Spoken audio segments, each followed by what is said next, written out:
Astaghfirullahaladzim. La ilaha illa anta subhanaka wa a'udzuka min syarri ma sana'tu wa a'udzuka bi ni'matika wa a'udzu bika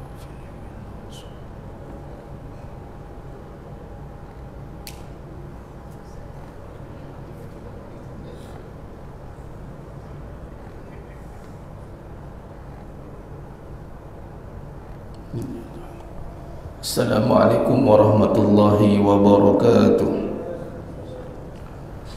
Bismillahirrahmanirrahim.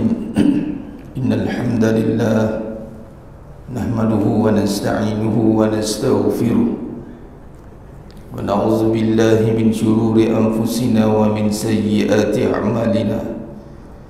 May yahdihillahu fala mudilla lahu wa may yudlil fala hadiya lahu. أشهد أن لا إله إلا الله وحده لا شريك له وأشهد أن محمدا عبده ورسوله. اللهم صل على سيدنا محمد وعلى آل سيدنا محمد. رب يسر ولا تعسر بتمن بالخير. رب اشرح لي صدري ويسر لي أمري واحلل عقدة من لساني يفقه قولي. اللهم افتح علينا حكمتك وانشر علينا من خزائن رحمتك يا أرحم الراحمين.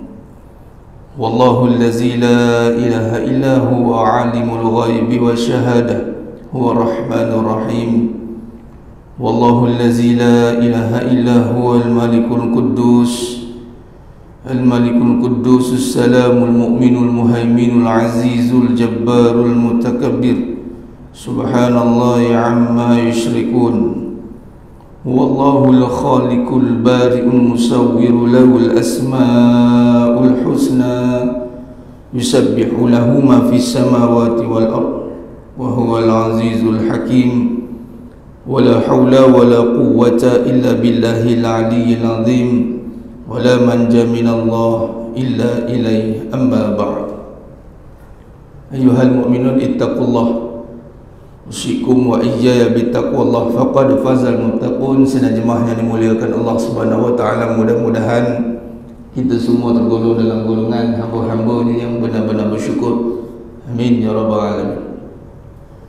Allah Subhanahu wa taala firman surah Sajdah ayat 9, summa sawwahu wa nafakha fihi min ruh wa ja'alakumus sam'a wal absara wal afidah qalilan ma tashkurun.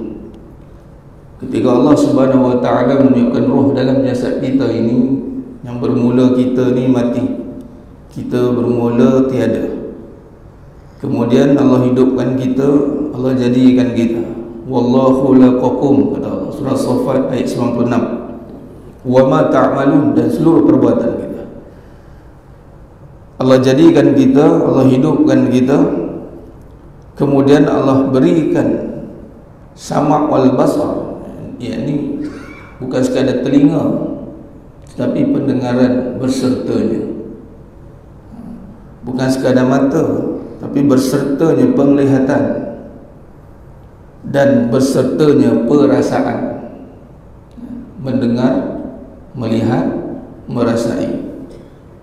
Namun di hujung ayat tersebut Allah nyatakan qalil, sedikit hamba-Ku yang bersyukur. Maka di situ satu peringatan bagaimana untuk kita meletakkan satu pengharapan ataupun pergi kepada tujuan dalam kehidupan kita ni, ke arah mana kita nak bawa hidup kita. Nak bawa hidup kita ni ke arah hamba yang bersyukur, abdan syakura, kata Nabi SAW. Jadi hamba yang bersyukur. Dan di situ ada satu keadaan yang telah Allah nyatakan dalam kuantiti, yakni sedikit. Walaupun tidak dinyatakan berapa nilai ataupun figure sedikit itu, tapi cukup untuk kita faham sedikit. Bila sedikit ni, kalau kita pergi kepada percentage, mungkin below 10, bawah 10% mungkin. Kalau dalam satu keputusan, katalah SPM, kita ambil satu result, keputusan ketua beberapa peperiksaan bagi satu announcement, pengumuman keputusan SPM bagi tahun 2024 sedikit yang lulus. Bila sedikit yang lulus tu mana persentage sikit lah. Maknanya bila sedikit yang lulus, maknanya ramai lah yang gagal. Atau faham je gitu. Dan secara adatnya susahlah kita nak kata aku ke yang lulus tu. Kebarangkalian dia akan berkata aku ke yang gagal tu. Nyaya aku kata habislah, aku dah agak dah merit tinggi kali ni. Oh risau kok aku yang gagal. Sebab sedikit yang lulus.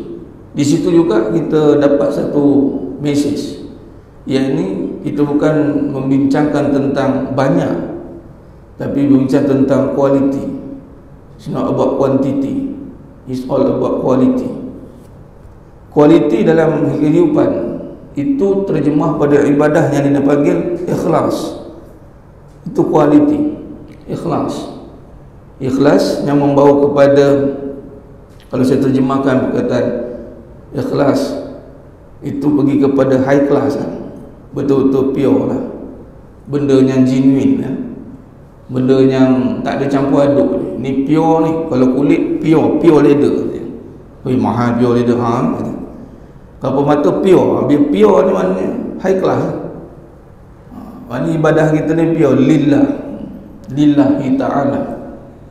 Itu makna kata bila sebut tentang sedikit tu bermaksud kualiti, dan kita berharap menjadi golongan yang sedikit itu.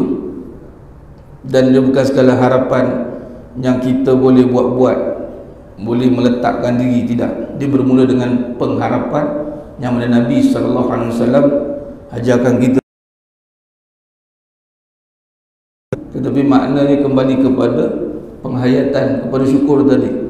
Itulah yang berbunyi Allahumma a'inni ala zikrika wa syukrika wa husni ibadati.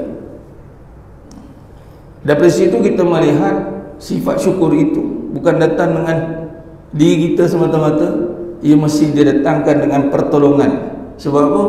Kualiti ni susah, dia mesti ada yang tolong untuk bantu. Nak capai kepada kualiti itu mesti ada yang bantu. Tiba-tiba nak jadi kualiti tak reti kita, mesti ada ISO punya orang datang buat, tolong cek, tengok gitu, tengok gini, tengok spek kena ke tidak. Tuan tolong saya tuan, saya ni tak boleh nak kualiti seorang-seorang, bantu. Macam itulah. Mana ada orang overclaim dia kualiti sini sendiri, tak ada. Dia mesti ada satu badan yang iktiraf dia. Jadi mana kata syukur itu adalah satu perkara yang mesti mendapat pengiktirafan daripada Allah. Bukan sekadar perbuatan yang kita lakukan. Kalau dia kata banyak tadilah, buat banyak kan, kuantiti, kita buat banyak tapi tak ada kualiti. Sebab apa? Sebab kita tidak diincar, tidak diberikan bantuan. Kita buat tidak ikut spek, tidak ikut bantuan Allah, tidak ikut suruhan. Sebagai contoh, iblis beramal banyak, amalannya banyak masih kalah semua. Kalau ikut kepada seniority, iblis paling senior. Kalau ikut kepada kuantiti, iblis paling banyak. Tapi kita sebut tentang kualiti, dia fail. Orang kata kau fatal error. Kualiti memang tak capai. Macam mana? You buat banyak tapi tak capai, macam mana? Yang first kali pun kalah lah. Apa dia? Sombong dia. Habis. Yang first kali dah you tak comply dah. Mandatory tu, kena jadi hamba yang menunduk, hauna. Dia sekali takabur, aba wastakbar. Beramal banyak, kualiti tak ada.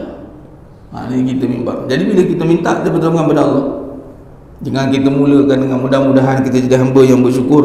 Itu satu mesej yang besar, sebab tak semua melepasi. Dan ini telah direkamkan, Allah nyatakan dalam Quran. Kalau tuan-tuan jemaah sekalian boleh rujuk dalam perbahasan syukur, qalil, sedikit. Bila sedikit, di situ kan ada satu pengharapan yang tinggi. Dan pengharapan yang tinggi inilah perlu diulang berkali-kali permintaan. Bukan sekadar permintaan, mestilah bersamanya penghayatan. Allahumma a'inni. Ini tahu dah ni doa ni. nak minta jadi orang bersyukur ni, pay attention. Memang semua doa yang kita baca tu kena pay attention.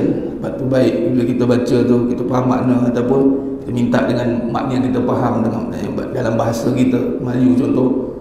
Tapi dalam kita membaca tu kita faham ini doa yang mesti kita kena hayati. Dan bahasa mudahnya, ya Allah makbulkan doa ni. Allah, kau tak makbul ni nyanyi, kau tak jadi orang bersyukur, jadi apa? Kufur. Dia tak ada tengah-tengah. Dia tak ada istilah tak berapa bersyukur, tak ada. Sama ada syukur atau kufur, tu je. Dosa atau pahala, dia tak ada tengah-tengah. Dia tak ada terpagar. Dia mesti clear, syukur ke kufur. Cuma kufur ni ulama pecah pada dua perbahasan. Kufur dengan secara yang fasik, khafi. Yang kufur yang membawa kepada kafir, itu iblis. Kana minal kafirin, keluar terus pada agama, pada i'tiqad, keluar terus. Jadi mana syukur atau kufur? Kalau kufur, kalau pergi pada yang khafi, dia akan jadi fasik. Bila fasik, rosak. Macam tadi tak ada kualiti, barang reject lah. Boleh lah nampak, tapi ada sopik kat sini kan, sikit lah. Ni kalau dalam manufacturing tengok ada defect sikit kan, reject, boleh pakai. Kalau dalam paper kertas pula ada koyak sikit, sangkut photostat, tak boleh. Kat situ kita faham, kena perfect, kena. Sebab apa? Sebab kita nak persembahkan kepada Allah, kepada makhluk lain, bukan kepada selain daripada dia, yakni Allah Azza wa Jalla. Di situ dalam mana-mana mukadimah, saya sering ingatkan diri saya dan mas sekalian, supaya kita nampak dalam apatah lagi dalam perbahasan yang dibawakan ini adalah tentang sebuah kehidupan, kajian sebuah kehidupan yang falsafah kajian. Tapi falsafah ni bukan terlampau ayat yang sampai kita tak nak faham. Falsafah ni penggunaan kata-kata, kalimah yang cuba memberikan maksud yang tersirat daripada yang kita tengok secara mata kasar. Dia mesti ada purpose dia, macam itulah. Itu orang panggil philosophy behind the apa, tengok kalau design, behind the design, macam tu. Apa falsafah kejadian kita, maksudnya apa cerita di sebalik. Mesti ada value yang kita tak nampak dengan mata kepala, yang itu dibincang dengan filosofi. Itu maksud dia. Tapi bukan perbahasan filosofi yang tidak membawa kepada objektif yang lebih jelas. Kadang-kadang juga falsafah yang tidak membawa kepada perbahasan yang jelas. Ada dia dalam bahasa bergentayangan, dia tak jejak, selama terkapung sangat. Sekali bila nak praktikal tak boleh. Dia macam design lah. Saya suka kait dengan design sebab ada kaitan kan. Belajar kita perdalami, kita hayati dengan Islam ni bukannya berawang-awang, tidak, dia kenyataan, dia real. Syurga neraka tu bukan awang-awangan, angan-anganan tak. Syurga neraka real tu mesti kita dapatkan dengan ilmu lah. Macam tu kalau design, buat design brief, fasa pertama prelim design, ada ni stage design lah. Bukan nak memendingkan jemaah sekalian, alah ke sini pula Ustaz cerita ni payah nak faham kan. Bukan. Saya cerita nak kaitkan, cuba nak kaitkan kan. Step pertama prelim tu maksud dia buat konsep, buat cerita, buat ini daripada mana. Tapi cerita dia boleh buat tak? Ending dia jadi tak benda. You cerita nak buat A tapi jadi B, tak kena ni. Islam ni lebih tepat. Kalau buat kerana Allah, hasil kerana Allah. Mulut kata Allah kan, hasil pun sama. Input output equivalent. Dia tak boleh mulut lain, buat lain. Sebab tu orang Islam ni kuntum khaira ummatin ukhrijat linnas, umat yang terbaik. Sebab apa? Dalam hal tuju dia nampak, dia tulis falsafah. Tapi bila pergi pada implementation, af'al, kena lah. Malah kadang-kadang orang tak nak baca pun yang panjang-panjang tulis 1, 2, 3 sampai 10 tu. Falsafah tu kan orang tengok apa dia buat. Kena sama. Kita pula boleh explain balik yang kita buat tu berdasarkan apa? Prinsip kita. Prinsip. Itu masuk dari mas sekalian. Jadi sebab itu bila kaji dalam perbahasan kita ni lebih di sebalik kehidupan yang lebih banyak perkara yang tersirat sebenarnya, dan yang tersirat ni pula yang kita takkan nampak boleh kita buat satu judgement, satu pentaksiran hidup ni. Tengok je kita buat kesimpulan. Tak semudah itu kehidupan. Ni masa nak buatkan perbahasan ni masa. Tengok, kemudian kita bagi satu keputusan. Contoh, saya ambil contoh. Sakit. Bila sakit, orang sakit, kita buat keputusan. Tak lama dia ni. Terus kata tak lama tu kawan. Doktor pun tak cakap gitu, dia kata tak lama ni. Even kalau doktor kata pun, saya pernah ada handle satu kes, taklah handle pula, tapi takdirnya begitu dalam bidang ruqyah kan. Tapi dalam ruqyah ni kita duk faham dalam bab mistik, ruqyah ni bendanya, kalau bendanya bersifat subjektif, bersifat dalaman kan pun, contoh kanser tak nampak kan, jadi benda dalam sel dalam. Saya dipanggil di Beacon Hospital di PJ tu. Memang situ tak tahulah mungkin ada tempat lain kan, tapi itu dia kata yang terbest lah kan. Satu patient ni kawan-kawan dia panggil, "Ustaz, tolong tahu Ustaz." Kenapa pula? Tak tolong Ustaz, anak saya ni doktor kata 3 hari. Sudah panggil saya buat apa. Tapi datang kita bila hajat ni kita datang. Memang anak dia kena cancer stage 4, umur 13-14 tahun, perempuan. Tak nampak apa-apa. Dia jadi kena tu, jatuh, dia pakai braces, kemudian jatuh luka, tengok cek luka stage 4 terus. Cancer tisu apa. Saya pergi tu mata dia dah tak ada. Dia dah makan dah lama, cepat.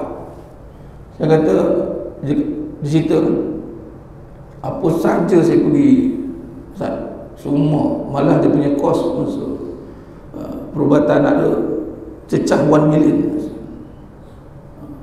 Dia datang terpeluk, menangis. Saya kata, sabar tu, sabar. Buku doktor 3 hari, tapi buku Lauhul Mahfuz belum tentu.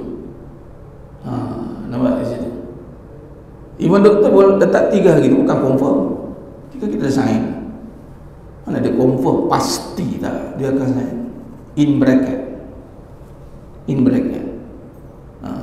Jadi setahun lepas 3 hari tu Allah bagi setahun.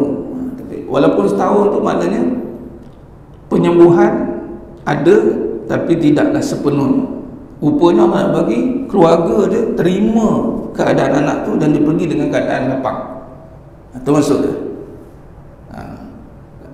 Sekiranya waktu itu target mungkin akan efek, sebab waktu tu bila ditanya anak dia ni, cucu yang sulung disukai oleh semua keluarga, memang dia ni orang yang kalau dia ada ni warna-warni lah, jadi orang yang happy kan.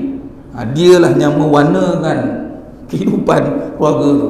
Tu malami. Kalau mengejut mungkin yang lain tak boleh, tapi kalau direct, kalau bagi masa setahun, doktor pun cakap, dia pun akan buat research lah. Kenapa? Bukan kata tak mustahil ni, saya tak setuju, tak ada. Doktor akan buat research. Dia akan tengok, okey, kita ambil sampel tengok, check balik. Ada lagi lah, kebarangkalian ada. Masuk kata dalam bidang itu pun tak ada lagi orang boleh buat satu confirmation pasti begitu, tidak. Semua based on research lah, tengok, kemudian kaji. Masuk kata kehidupan ni bukan semudah kita buat keputusan A, B, C, tak boleh. Sebab tu kita kena berfikir, ya tafakkar.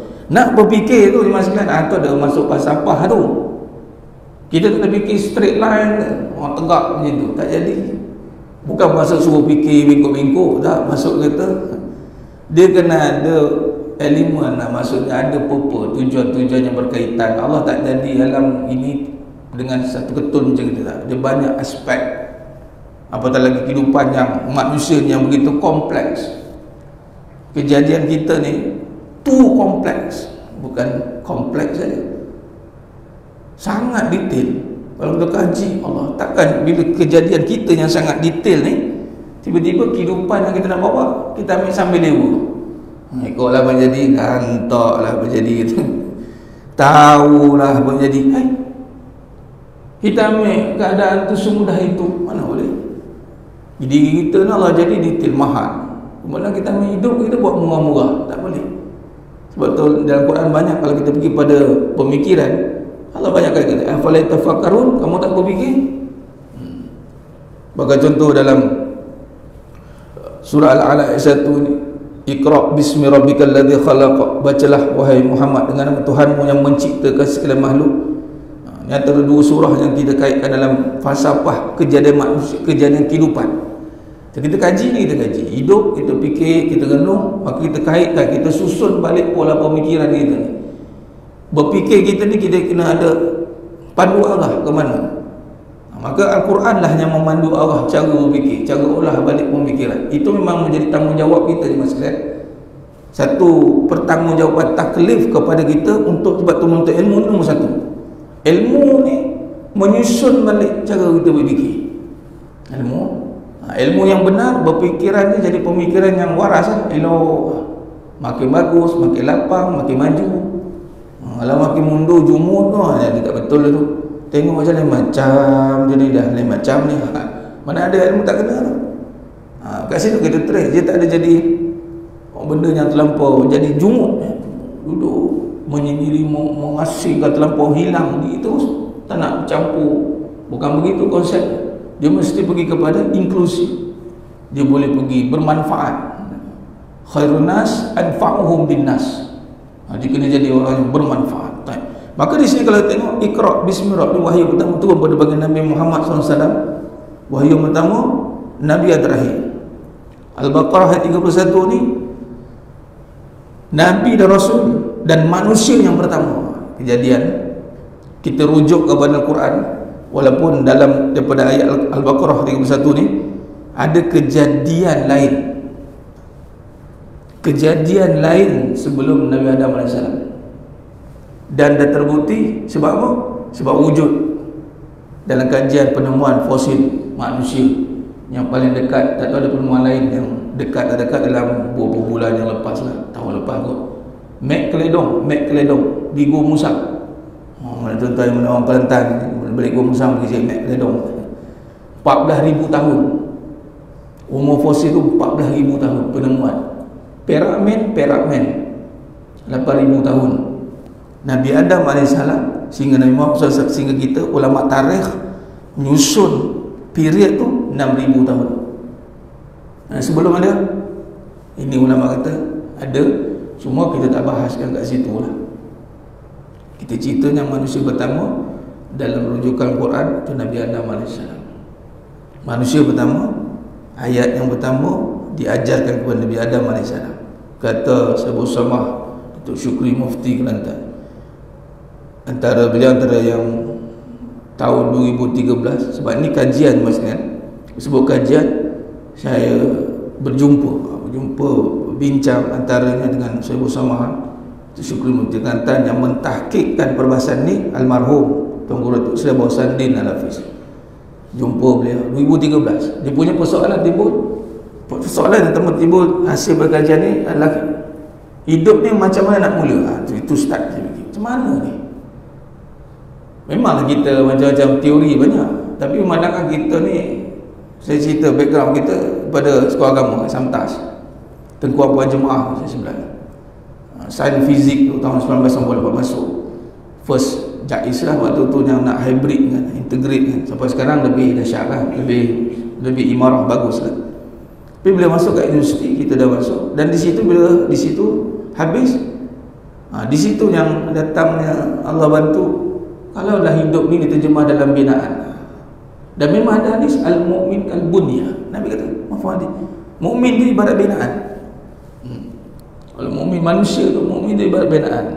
Bila manusia ibarat binaan, dan kata guru saya W.M. Raja Azman, Sufi Architecture, saya belajar, itu pun satu rezeki Allah Ta'ala.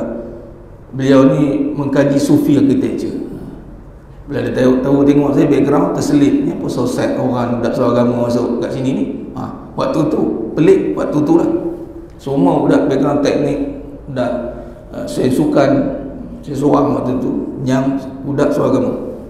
Saya siap drop subjek waktu SPM tu, drop subjek, ambil lukisan kejuruteraan, minat je arkitek kebesaran, belajar seorang waktu tu.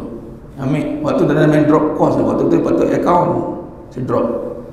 Jadi bila pergi ke situ, guru saya kata apa? Dalam perbahasan tentang binaan, dia suruh tengok, dia tengok mana nak start. Dia mesti ada, dia panggil tertib. Mana nak mula dia mesti. Dalam ibadat ada tertib kan? Tertib tu menjadi rukun. Okay. Dalam kehidupan, dan kita dah ambil nisbah binaan kalbunya, nak mula mana? Binaan ni nak start hidup, nak start bina mana? Bila kita dia jadi blend kita macam mana nak start ni? Kita cubalah. Dan kita tengok teori-teori mana yang ada yang betul-betul apply. Dan di sini kita discover jumpa kenapa tak kaitkan dengan sifat Nabi. Dia kata yang 4 sifat wajib yang ini. Di sini datang perbahasan ni masalah ni gambar raja.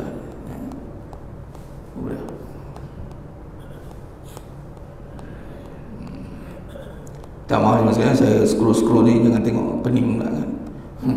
Di sini dia saya kena scroll, kalau pakai slide tu saya boleh pick point.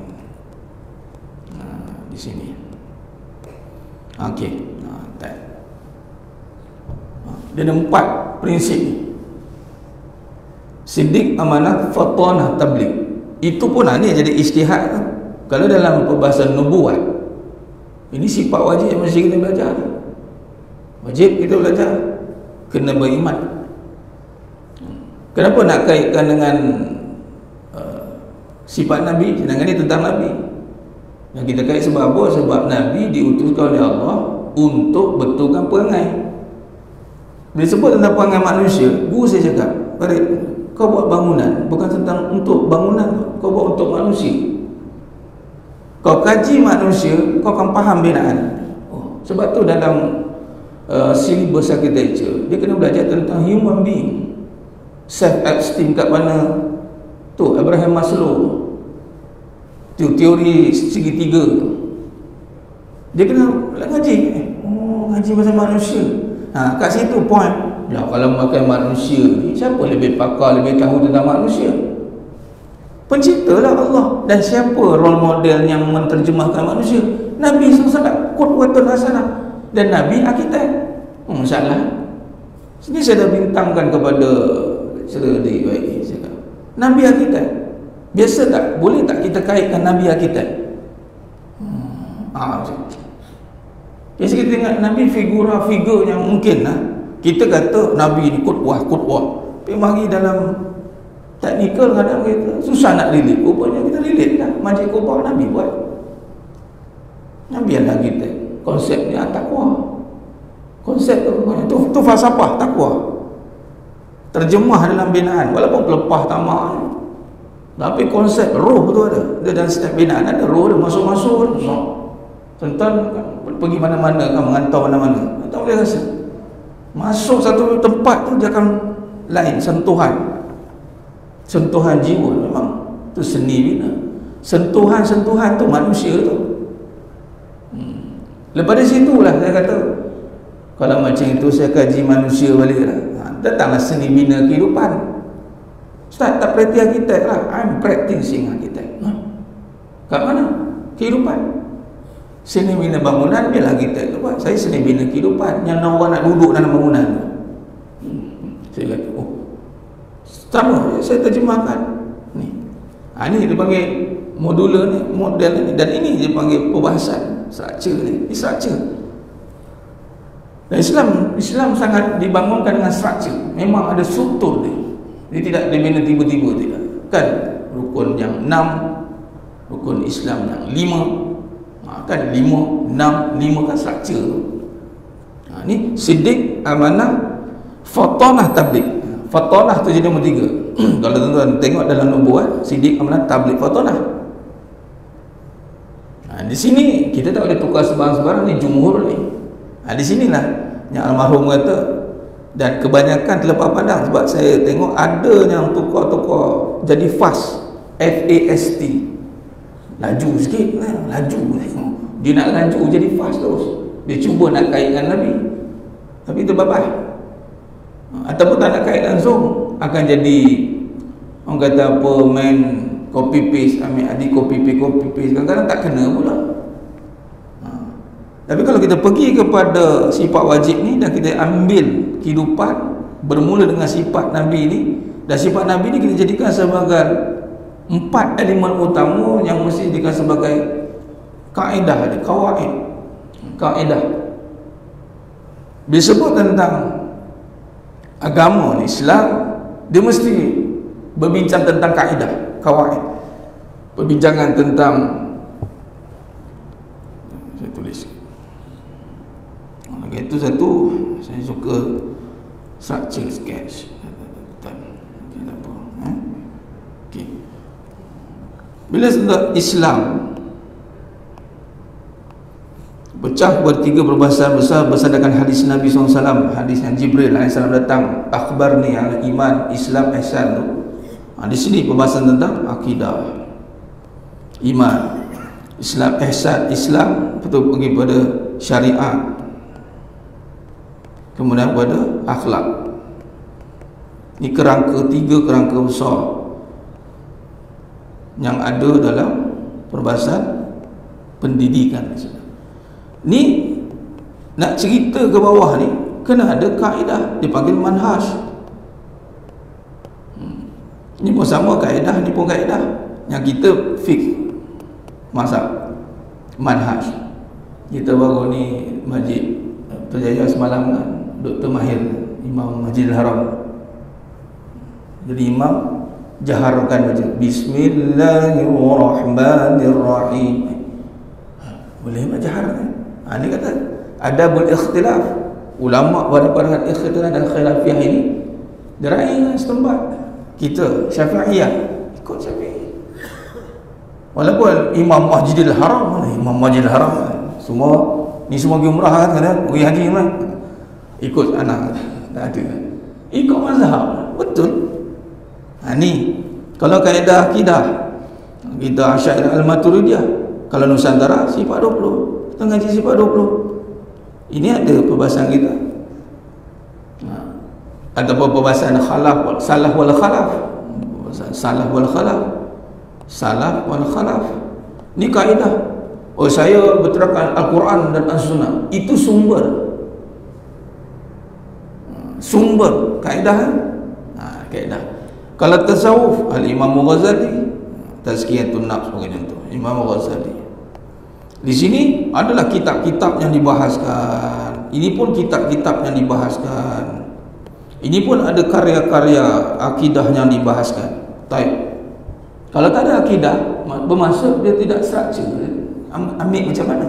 Berstruktur. Dia kan ada menunjukkan Islam itu sempurna.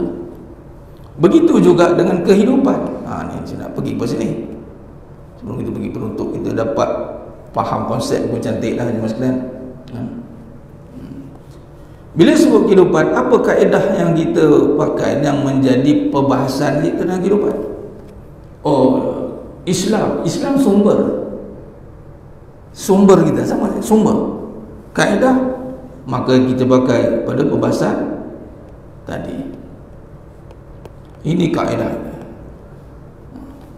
Ini bukan teori buatan sendiri nak bawa nama saya discover kaedah ni, tak. Ini kita nak cuba susun balik pemikiran supaya kenapa tak bawa Nabi SAW ni sebagai kaedah perbahasan kehidupan. Tang mana kan kita dah jadikan Nabi itu kan, kita punya ikut Syama'il dan Sunnah ni. Itu sumber maksudnya pengisian. Tapi kalau diisi pada tempat yang salah pun tak jadi, tak ada kaedah. Kita ada sumber, kita lantak kat sini, letak kat situ. Tak ada plan. Itu maksudnya bahasa mudah, tak ada plan lah. Pergi hardware beli, saya nak beli kayu, nak beli ni, nak bawa macam mana? Sekejap. buatlah macam mana kata. Tak boleh. Saya ni follower banyak ni. Mana nak mula? Aulawiyat. Kita mula dengan siddiq dulu. Siddiq, jujur, macam tadi pembahasan tadi. Itu masuk dah. Ini kaedah pembentukan, membongkar kebenaran dan membenarkan, discover. Kalau dalam pakar dalam tak nak bunyi siddiq ni, tapi kena ambil lah siddiq. Siddiq ini adalah bagi itibak ke nanti. Kita nak kaji kehidupan kan, kita bincang tadi pasal apa? Di sebalik hidup tu rupanya ada perbahasan jujur, siddiq. Kalau dalam bahasa proses dia panggil research and development, due diligence. Sebenarnya apa? Tu siddiq ni. Sebelum nak buat apa-apa, apa proposal ni? Sebenarnya apa? Seeking the truth. Bukan mentuguh-tuguh buat. Bila dah tubuh pergi kepada kedua, amanah dengan apa yang telah you present awal tadi. Kalau itikad tentang Allah, implementation dah sama. Tu ini nampak macam asal nampak macam complicated. Tak, bukan complicated. Inilah penstrukturan dan memang susah. Barulah kita nampak padanlah ganjaran syurga. Betul? Takkan murah-murah tuan, takkan mudah-mudah ya. Tapi Allah tidak bebankan, la yukallifullahu nafsan illa wus'aha. Sebab apa? Sebab kita manusia, kita ni ada pemikiran yang hebat, pemikiran yang mengatasi makhluk yang lain. Kita boleh berfikir tentang perkara ini. Di sinilah perbahasan siddiq amanah fatwa tabligh ini, kesimpulan dia akan menjadi perbahasan untuk dipanggil menyingkapi, atau bahasa mudah, bahasa kita sembang, apa hikmahnya yang terjadi dalam hidup kita ni. Itu bahasanya. Kena apa hikmahnya? Kita tengok hikmah. Tengok hikmah ni maksudnya kebijaksanaan. Hikmah tu tengok dengan bijak. Bila tengok dengan bijak, mestilah berstruktur. Orang bijak kan? Apa step pertama? Step kedua? Step ketiga? Apa SOP? Bijak ni cakap teratur, tersusun, ikut prosedur itu kan ada. Dan Islam mengajar kita, Allah SWT kalau kita lihat kejadian sangat berstruktur dan teratur. Alam, siang, cantik, elok semua kan. Maka begitulah. Wallahu alam, tu saja. Setakat tu dulu. Pagi ni habis syuruk, habis 10 minit ajak daripada syuruk itu, kita ajakkan untuk kalau nak buat isyraq dulu. Itu cara dia kaedah gitu.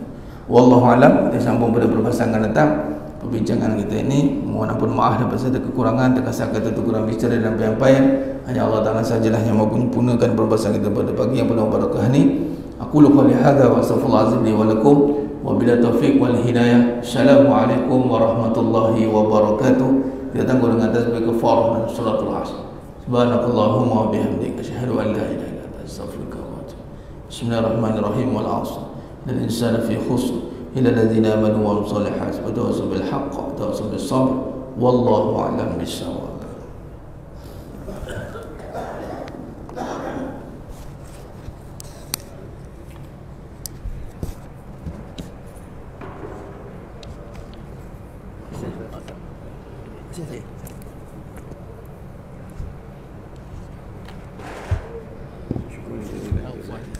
Saya tak